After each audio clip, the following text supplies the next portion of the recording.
Good evening, everybody. Hope you're all doing well. I just wanted to say a little something before we start the story. If you like my content and want to support the channel, please consider subscribing or liking the video. And if not, feel free to leave some feedback in the comments. Now, without further ado, enjoy today's story and have a good night. The flickering glow of the campfire painted long, restless shadows on the ground as Arjun sat cross-legged beside his grandmother, leaning in close to hear her tale. Around them, the rest of the village was settling down for the evening, the gentle hum of conversations and the crackle of firewood creating a cocoon of warmth in the otherwise cool night. His grandmother's voice was low and measured, carrying the weight of generations. Her stories were no mere entertainment. They were lessons, warnings, and fragments of the past that shaped their lives. Tonight's tale, however, felt heavier than the others. Her tone was sharper, her pauses longer, as though each word carried a burden she didn't want to share. Long ago, she began, staring into the fire as though the flames had the memory of what she spoke of. There was a creature born of the earth's anger. It was said that the gods themselves cursed it, binding it to the shadows. They called it Rakshakiran, the Shadow Keeper. Arjun's breath caught. The name sent a ripple through the small circle of children and elders alike. Even the bravest of the village hunters paused at the mention of it. "What did it look like, Dad?" one of the younger children asked, her voice trembling. "No one knows for sure," the old woman replied, her voice dropping into an almost conspiratorial whisper. "Those who saw it never lived to speak of it, but the elders told stories passed down from long before my time. They said its body was twisted and gnarled like the oldest banyan tree, its eyes glowing with an unnatural light. It did not walk as we do. It slithered, flowed, its movements like smoke caught in the wind." The fire cracked loudly, making everyone flinch. Arjun leaned forward, unable to tear his eyes away from his grandmother. "Why was it cursed?" he asked, his voice barely above a whisper. She regarded him for a moment, her gaze penetrating. The Rakshakiran was once the guardian of something sacred, a relic hidden deep in the forest. But the gods decreed that no mortal should lay eyes upon it. The creature was tasked with its protection, but in doing so, it was bound to the darkness. The forest became its prison, its whispers a warning to all who dared venture too close. The children exchanged uneasy glances. One of the boys tried to laugh, a weak, forced sound. "It's just a story, right?" he said, but the nervousness in his tone betrayed him. "Stories," the grandmother said sharply, her eyes narrowing, "are truths wrapped in the veil of time. Dismiss them, and you risk walking blindly into danger." Arjun felt a shiver creep down his spine. He had heard plenty of grandmother's stories before, tales of brave warriors, mischievous spirits, and ancient gods. But this one was different. The air itself seemed heavier, the fire dimmer. The surrounding forest loomed, its edges swallowing the light like a great, silent predator. "Did anyone ever hear it?" he asked cautiously. His grandmother nodded slowly. "Oh yes, the whispers come first. They say it speaks in a voice like rustling leaves, or the soft hiss of rain on the forest floor. It calls to those who wander where they shouldn't, luring them closer, until—" She trailed off, her voice replaced by the low, mournful cry of the wind through the trees. The moment stretched on, the silence growing unbearable, before she spoke again. "Enough stories for tonight. Go to bed, all of you, and stay close to the village. The forest is no place for young ones after dark." Arjun obeyed, but the story lingered in his mind as he lay beneath the woven thatch of their hut. staring at the beams overhead. The wind outside seemed to carry strange noises, whispers that slithered into his ears and coiled around his thoughts. He told himself it was nothing, just a story playing tricks on his imagination. Yet, deep down, he felt a pull. An inexplicable curiosity gnawed at him, louder than his fear. The next day, the forest seemed impossibly inviting under the warm sun. It called to him, each rustling leaf and whispering branch a siren song. He watched the other children playing by the riverbank, but his thoughts were elsewhere. He had always been the adventurous one, his boldness earning him both scolding and admiration. This time, the pull was stronger than ever. By mid-afternoon, he slipped away unnoticed, his small frame weaving through the underbrush with practiced ease. The forest felt alive in a way it never had before. The air was thick with the scent of damp earth and blooming flowers. But there was something else too. Something ancient, hidden beneath the surface. He walked for what felt like hours, the vibrant green canopy above growing denser with each step. Soon, even the chirping of birds and the hum of insects faded. The silence was deafening, broken only by the occasional crunch of leaves beneath his feet. It was as though the forest itself was holding its breath. Eventually, he stumbled into a clearing. The ground here was uneven, littered with broken carvings and fragments of stone. They were ancient, their patterns worn and almost indistinguishable, but they spoke of something forgotten. In the center of the clearing was a pedestal, its surface cracked and covered in moss. Resting on it was an object unlike anything Arjun had ever seen. A shard of black stone, small enough to fit in his palm but pulsing faintly like a dying ember. Arjun's breath hitched. He stepped closer, the air around him growing colder with each step. His fingers trembled as he reached out, brushing the relic's surface. It was warm, almost alive. The moment his skin made contact, the forest seemed to exhale. A low, guttural sound rumbled through the clearing, vibrating in his chest. Then, he heard it. The whisper. It wasn't the wind, it wasn't his imagination. It was a voice, low and serpentine, weaving words he couldn't understand. The shadows of the trees began to stretch and shift, moving in ways they shouldn't. Arjun stumbled back, his heart pounding like a drum. And from the darkness, something stirred. The Raksha Kiran was no longer just a story, and for the first time in his life, Arjun understood what it meant to be truly afraid. The shadows at the edge of the clearing seemed to ripple, their movements unnatural as though they were alive and aware of him. Arjun's breath came in shallow gasps, his body frozen in a mix of fear and awe. The whispering grew louder, taking on an almost melodic quality, though it was unlike any song he had ever heard. The words, if they could be called words, were sharp, alien, and unsettling. They felt like claws raking against his mind. He stumbled back, his heel catching on root, and fell onto the uneven ground. The impact jolted him out of his stupor, and he scrambled to his feet, heart pounding in his chest. He turned to run, but as he did, the forest itself seemed to shift around him.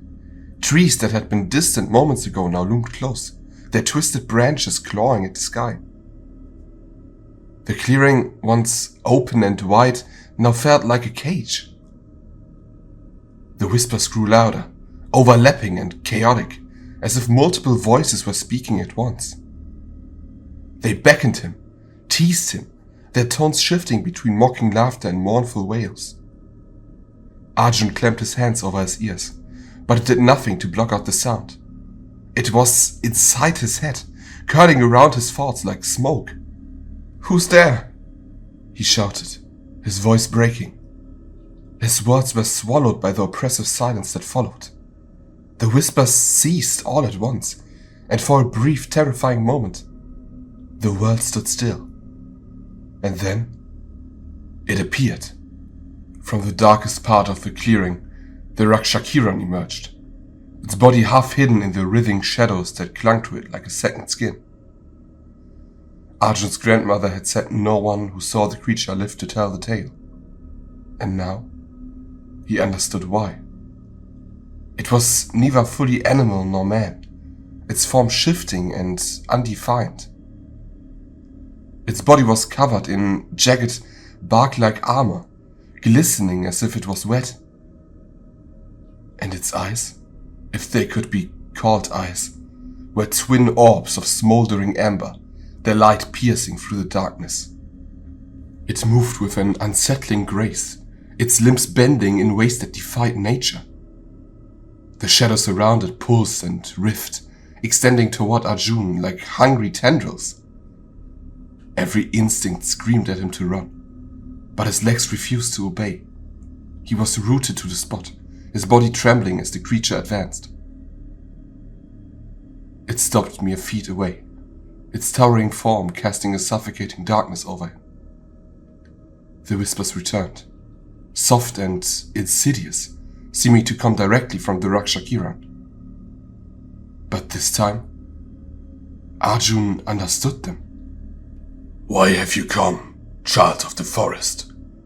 the voice asked, though the creature's mouth never moved. The words rang in his mind, heavy and deliberate as though they carried the weight of eons. "Do you seek the relic? Do you know what it is you have touched?" Arjun shook his head, tears streaming down his face. I didn't mean to. I just wanted to know if the stories were true." The creature tilted its head, the motion sharp and unnatural. "The stories are true," it said, the words dripping with something between amusement and malice. "And you have trespassed where no mortal should tread." The creature tilted its head, the motion sharp and unnatural. "The stories are true," it said, the words dripping with something between amusement and malice. "And you have trespassed where no mortal should tread." The shadows around it surged forward, wrapping around Arjun's wrist and ankles. They were cold, impossibly cold, and they burned like frostbite. He cried out, struggling against their grip, but it was futile. The tendrils dragged him closer, his feet skidding against the dirt. "Please," he begged, his voice breaking. "I didn't mean any harm. I'll leave, I swear." The Rakshakiran leaned in, its glowing eyes narrowing. "It is too late, child. You have awakened the relic, and now it binds you. Do you feel it? Its hunger? Its need?" Arjun didn't understand, but as the creature spoke, he felt a strange warmth spreading from his chest. He looked down and gasped.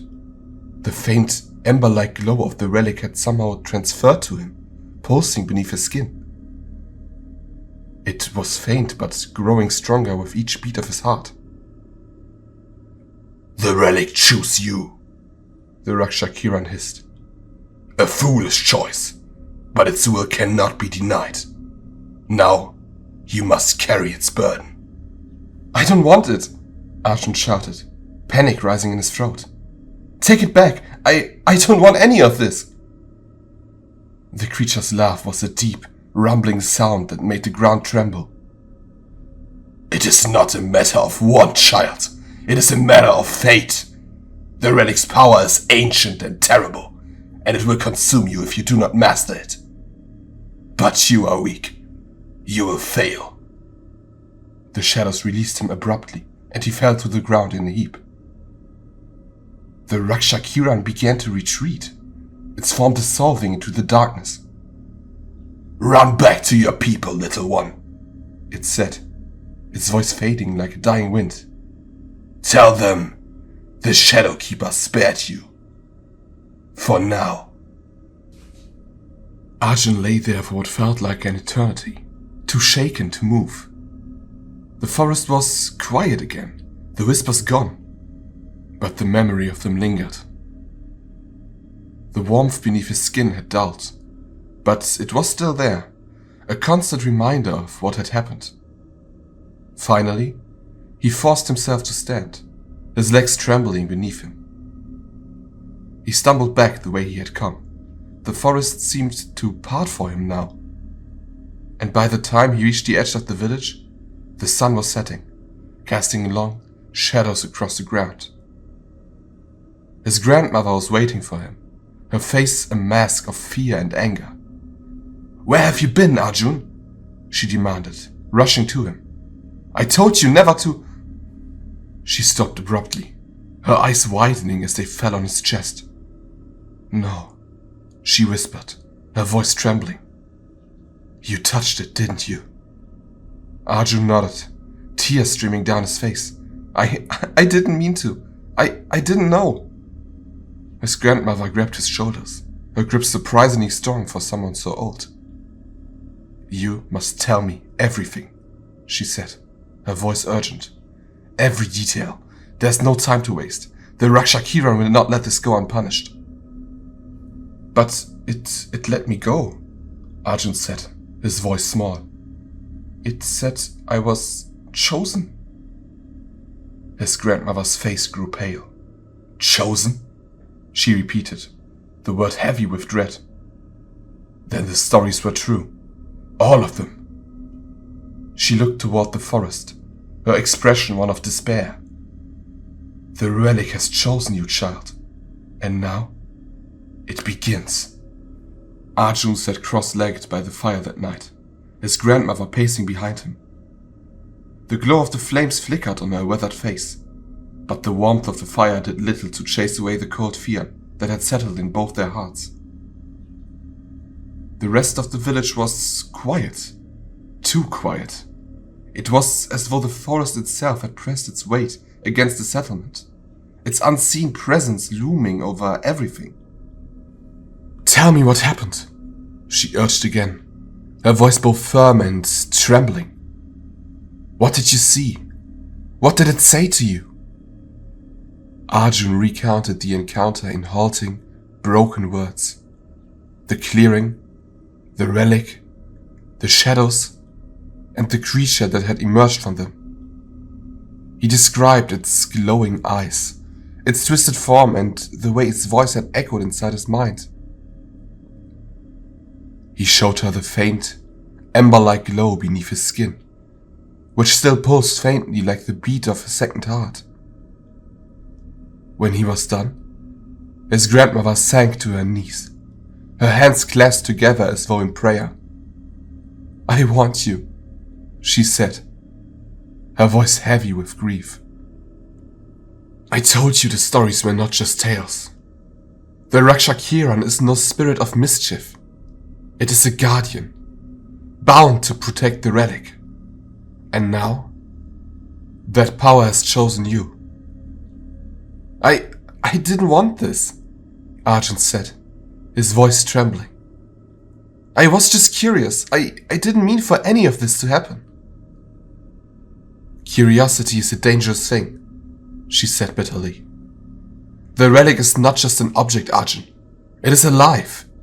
It holds a power so old and so vast that even the gods feared it. That's why they buried it here, deep in the forest, and cursed the Rakshakiran to guard it for eternity. But the relic does not remain silent forever. It chooses. And once it chooses," she trailed off, her eyes filling with tears. "What happens now?" Arjun asked. His voice was small, barely audible over the crackling fire. She looked at him, her face drawn with sorrow. "Now, you bear its burden. The relic's power will grow within you, and with it, the Rakshakiran will grow restless. It does not spare lives out of kindness, child. It lets you go because it knows you cannot run from what's inside you." Arjun stared at the faint glow beneath his skin, panic rising in his chest. Can't we get rid of it? Take it back to the clearing. Give it back to the Rakshakiran." His grandmother shook her head. "It doesn't work that way. The relic's choice is final. To touch it is to become its vessel, its keeper. It will feed on your strength, your will, until there's nothing left of you. Unless... She hesitated, her voice faltering. Unless what? Arjun pressed, desperate for some hope. Unless you learn to master it, she said finally. The relic's power is not inherently evil, but it is wild, untamed. If you can harness it, control it, then perhaps you can use it to free yourself and the Rakshakiran. But doing so will not be easy. The forest will fight you, the shadows will fight you, and worst of all, the relic itself will fight you. Her words hung in the air like a storm cloud. The idea of confronting the Rakshakiran again made his stomach turn. But what choice did he have? If he did nothing, the relic would consume him. When do I start? He asked, his voice trembling but resolute. His grandmother placed a hand on his shoulder. At dawn. The next morning, Arjun stood at the edge of the forest, his grandmother by his side. She had painted symbols on his arms and forehead, using a mixture of ash and crushed herbs. Their scent was sharp and earthy. In her hand, she held a small bundle, a pouch of protective charms and offerings meant to appease the spirits of the forest. Remember, she said, her voice low and urgent. The relic is a part of you now. Its power will manifest when you are in danger, but you must be careful. It will try to overwhelm you, to take control. You must stay strong. Do not let it break you. Arjun nodded, though his hands were trembling. He clutched the pouch tightly and stepped into the forest, the shadows swallowing him whole. The forest was different this time. The air was thick and oppressive, the sunlight barely penetrating the dense canopy above. Every sound, the rustle of leaves, the creak of branches, felt amplified, as though the forest itself was alive and watching him. He made his way back to the clearing, his heart pounding with every step. When he arrived, the pedestal and the shattered carvings were as he remembered them. But the air was colder now, the shadows darker. The relic's glow beneath his skin pulsed faintly, as if in recognition. A low growl echoed through the clearing, and the Rakshakiran emerged once more, its form shifting and writhing like smoke. Its amber eyes fixed on him, burning with a mixture of rage and curiosity. You return, it said, its voice echoing in his mind. Foolish child, do you think you can master what even the gods feared? Arjun's grip tightened on the porch. I have to try, he said, his voice shaking. I don't want this power, but I won't let it destroy me. The creature laughed, a deep, guttural sound that sent shivers down his spine. Very well. Let us see if you are worthy. The shadows surged toward him, faster than before. Arjun's instinct screamed at him to run, but he stood his ground. As the tendrils wrapped around him, the warmth beneath his skin flared, spreading through his body like a wildfire. The shadows recoiled, hissing like snakes. The glow of the relic intensified, and Arjun felt a surge of energy unlike anything he'd ever known. It was overwhelming, chaotic, but he forced himself to focus. He closed his eyes and willed the power to bend to his will. The warmth shifted, coalescing in his hands, and when he opened his eyes, they glowed with the same ember-like light, and tendrils of fire danced along his fingertips. The Rakshakiran roared, its form twisting as it lunged at him. Arjun raised his hands instinctively, and a wave of light burst forth, slamming into the creature. The shadows around it writhed in pain, but it didn't retreat.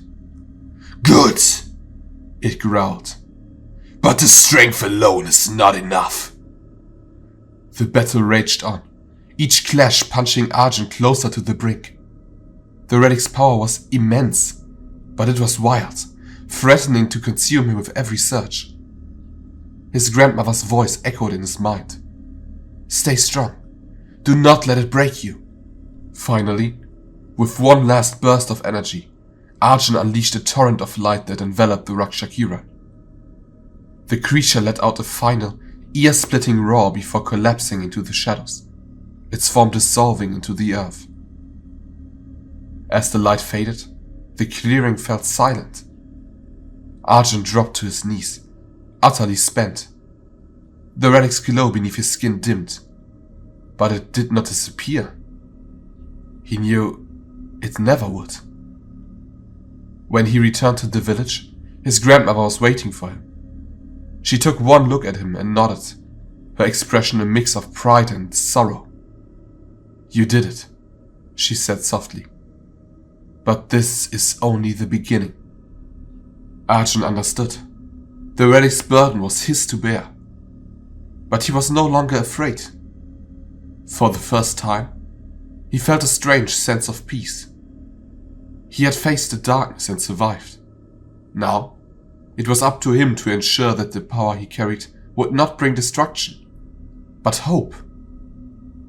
And so, the boy who had once been curious about an old story became its next chapter.